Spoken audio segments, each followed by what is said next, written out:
श्री स्वामी समर्थ अवधूत चिंतन श्री गुरुदेव दत्त. नमस्कार मंडळी, आपल्या चॅनलमध्ये तुमचे स्वागत आहे. ब्रह्मांड नायक श्री स्वामी समर्थ महाराजांच्या कृपेने तुमचा दिवस आनंदात जावा आणि तुमच्या सगळ्या चांगल्या इच्छा पूर्ण हो ही स्वामींचरणी प्रार्थना.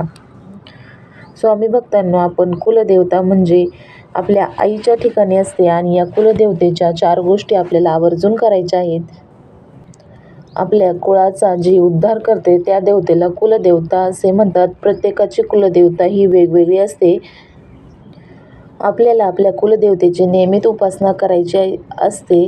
कुलदेवतेची सेवा कशी करावी याबद्दल तुम्हाला माहिती असायला हवे.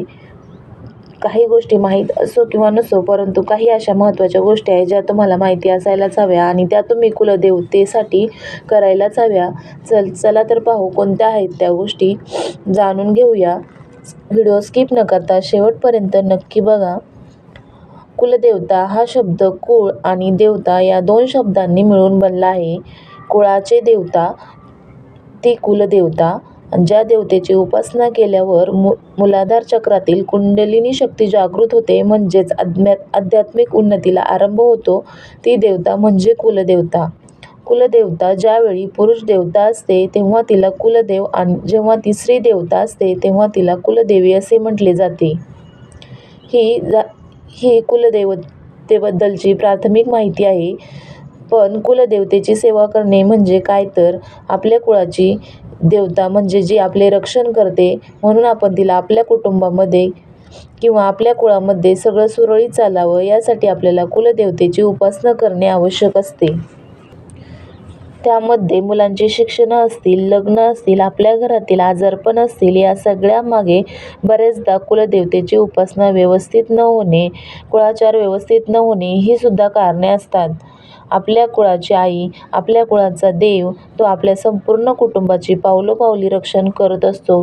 म्हणूनच त्याची सेवा आणि उपासना होणे तितकंच आवश्यक आहे. बऱ्याच वेळा त्याची सेवा आणि उपासना कशी करावी आणि आपल्याला काही करता नाही आलं तर काही गोष्टी कशा कराव्या हे आपण पाहू. त्यातील पहिलं म्हणजे कुलदेवतेची मूर्ती, टाक किंवा फोटो यापैकी एक काहीतरी तुमच्या घरात असायलाच हवे. तुमच्याकडे पूर्वापार चालत असलेले कुलदेवतेचे टाक असतील तर अतिउत्तम, पण काही जणांकडे टाक नसतील तर तुम्ही कुलदेवतेची मूर्ती किंवा कुलदेवतेचा फोटो घरातल्या देवघरात ठेवायलाच हवा. आणि नुसता ठेवायचा नाही तर त्याची नियमित भक्तिभावाने पूजासुद्धा करायची आहे. आता पुढची गोष्ट म्हणजे रोज कुलदेवीच्या मंत्राचा जप कमीत कमी 1 माळ तरी करावा. तुमची कोणतीही कुलदेवी असली तरी त्या देवीचा एक मंत्र असतो आणि त्या मंत्राचा जप तुम्ही कमीत कमी 1 माळ तरी करावा, म्हणजे 108 वेळा तुम्हाला तो करायचा आहे. समजा तुमची कुलदेवता आई तुळजाभवानी देवी असेल किंवा महालक्ष्मी देवी असेल किंवा रेणुका माता असेल तर त्यापैकी तुम्हाला जो मंत्र माहीत आहे किंवा ओम ऐं ह्रीं क्लीं चामुंडाय विच्चये या मंत्राचा जप केला तरीही चालेल. विवाहित स्त्रियांनी सासरच्या कुलदेवतेचा जप करायचा असतो. आता ज्यांच्याकडे कुलदेव आणि कुलदेवी असे दोन्ही असतील त्यांनी कुलदेवीचा नियमित जप करायचा असतो आणि जर कुलदेवता ही ठाऊकच नसेल तर श्री कुलदेवताय नमः असा जप तुम्हाला करायचा आहे. हा नाम जप श्रद्धेने केल्यास कुलदेवतेचे नाव सांगणारा कोणीतरी नक्कीच भेटतो, असा अनेक भक्तांचा अनुभव आहे.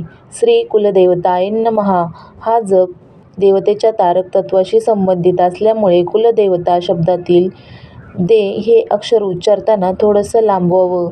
त्यामुळे देवतेचे तारक तत्व जागृत होऊन तत्वाचा लाभ आपल्याला होतो. आता कुलदेवतेचा वार म्हणजे मंगळवार किंवा शुक्रवार असतो. त्या दिवशी विवाहित स्त्रियांनी नक्की उपवास करायचा असतो. तो संपूर्ण कुटुंबाला लाभदायक ठरतो. जर तुम्हाला कुलदेवीचा वार माहीत नसेल तर तुम्ही मंगळवारीही उपवास करू शकता. मंगळवार हा देवीचाच वार असतो. आणि आता पुढची गोष्ट म्हणजे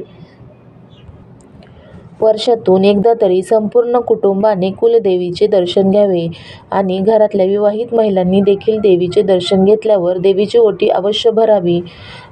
पूर्ण वर्षभरात आपल्याला जाणे शक्य नसेल तर 3 वर्षातून एकदा तरी आपल्या कुलदेवीचे दर्शन घेण्यासाठी आपण तिच्या मूळ स्थानावर जायचे आहे.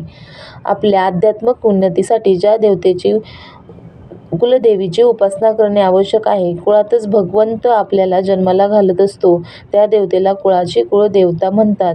आध्यात्मिक प्रगतीसाठी कुलदेवतेची उपासना करायची असते. कुलदेवतेची सेवा केल्यानंतर आध्यात्मिक प्रगती ही जलद गतीने होते. कुलदेवतेची उपासना करूनच आध्यात्मिक आणि हिंदवी स्वराज्याची स्थापना करून व्यावहारिक उन्नती झाल्याचे उदाहरण म्हणजे छत्रपती शिवाजी महाराज. तुळजापूर येथील भवानी माता ही त्यांची कुलदेवता होती. तिची मनोभावे उपासना करूनच तिच्या कृपेने त्यांनी हिंदवी स्वराज्याची स्थापना केली. असे म्हणतात, कोणताही निर्णय घेण्याआधी, कोणतीही लढाई करण्याआधी शिवाजी महाराज प्रथम आपले कुलदेवी तुळजाभवानी मातेचे दर्शन घेत होते. मग आपण तर साधे भक्त आहोत, आपल्यालाही आपल्या कुलदेवीची सेवा करायची आहे.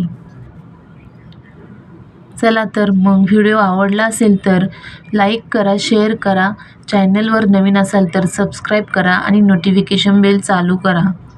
श्री स्वामी समर्थ. जय जय स्वामी समर्थ.